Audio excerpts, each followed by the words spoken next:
¿cómo están? Bienvenidos a Un Café en el Congreso. El día de hoy tendremos la oportunidad de entrevistar a dos historiadores en el área jurídica. ¿Están listos? Bienvenidos. Hola, ¿cómo están? Y bienvenidos a esta primera sección. En esta sección, pues vamos a hablar acerca del aniversario, los 151 años de la creación del hoy derogado Código Penal de 1871. Esta es una celebración o una conmemoración muy importante porque marca un parteaguas en la historia penal en nuestro país. Es por eso que en Un Café en el Congreso trajimos a una experta jurídica historiadora que nos hablará un poco más acerca de este tema. Sofía Carvajal Díaz de Sollano, bienvenida. Gracias por la invitación. Es un placer tenerte con nosotros, Sofía. Cuéntanos, queremos empezar que nos cuentes acerca de la historia y la creación de este Código Penal de 1871. Sí, claro. Mira, para darnos un poco de contexto, el 6 de octubre de 1862 se intentó hacer una comisión para poder elaborar un proyecto de Código Penal enfocado al Distrito Federal y a Baja California.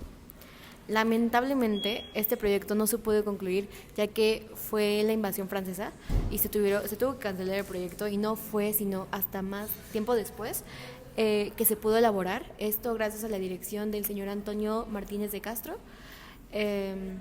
Bueno, pues este proyecto fue un documento sumamente importante en la materia penal. Podemos decir que fue el documento de materia penal más importante del siglo XIX. Esto fue, el señor Antonio estuvo a cargo de este código, de la redacción del código, gracias al presidente Juárez, y como un hecho fascinante, este código se promulgó el 15 de marzo de 1871, y ese mismo año, meses después, el 7 de diciembre, fue el fallecimiento de Juárez. Entonces, el señor Juárez sí vio la promulgación del código, mas no lo vio entrar en vigencia, porque entró en vigor el 1 de abril de 1872. Este código tiene aproximadamente 1.152 artículos y 28 artículos transitorios, exactamente. Podemos decir que tuvo una gran influencia en la escuela de Derecho Penal, obviamente también en escuelas clásicas y sobre todo la teoría de la justicia absoluta y de la utilidad social combinadas con las dos. Perfecto, Sofía. Excelente. Y, por ejemplo, ¿cuál crees tú que sea una de las diferencias más notorias entre el Código Penal de 1871 y el Código Penal vigente en nuestros días? Sí, bueno, es muy notable esta diferencia porque tenemos que tener en cuenta que el Código de 1871 no escapó el fundamentalismo religioso católico romano que regía en el siglo XIX.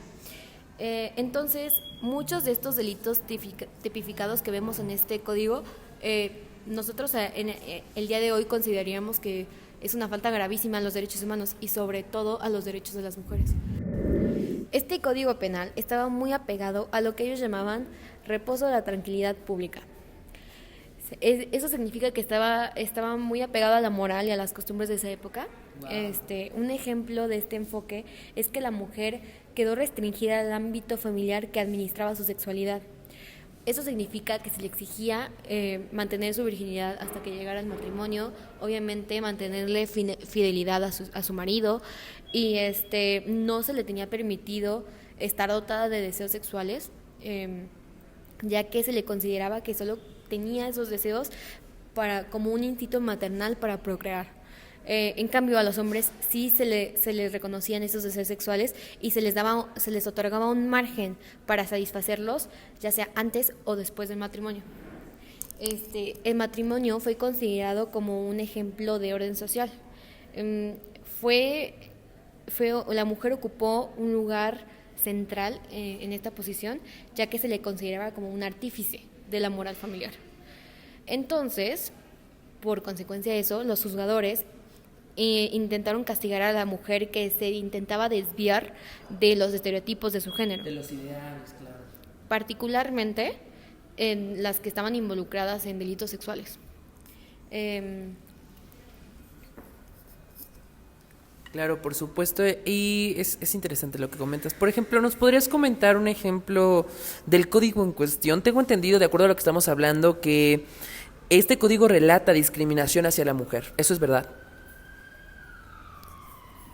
Es muy real y un ejemplo de la discriminación que sufría la mujer en esta época con este código es que en algunos casos había delitos que recibían una pena mayor si eran cometidos por mujeres. Un caso perfecto es el de adulterio. Si era cometido fuera del domicilio conyugal, se sancionaba con 1 año de prisión al marido. En cambio, si era la esposa, eran 2 años. Si se cometía dentro del domicilio conyugal, con mujer libre, en caso del esposo, eran 2 años. Y si se cometía dentro del domicilio conyugal, en caso de la esposa, con hombre libre, eran 3 años. Y hay que tomar en cuenta, es importante destacar aquí, que el hombre podía iniciar la causa penal en todos los casos, mientras que la esposa solo podía hacerlo en 3 supuestos. 1, que haya sido el esposo, haya tenido esta relación en la casa conyugal. 2, que el hombre, que el marido esté viviendo con esa mujer. O 3, que esta relación adultera provoque mucho escándalo. Las leyes y los juzgadores buscaban proteger el espacio público, y así quedó plasmado en la exposición de motivos del Código Penal de 1871, que cito: no se considera como delito grave las acciones que, aunque envuelvan una muy grave ofensa a la moral, no perturben el reposo público. Obviamente, a consecuencia de esto, en este sentido, los delitos sexuales no eran severamente castigados siempre y cuando no alteraran el reposo público. En los casos en que las mujeres eran deshonradas por rapto, seducción. El honor en esta época fue un concepto polémico, ya que no existía una definición generalizada, lo cual su comprensión derivaba de considerar que la familia tenía honor y que este honor lo protegía el padre. Por ello, los delitos sexuales fueron considerados como que afectaban mucho las buenas costumbres, que según se entendía dependían del honor y de la honra. Claro.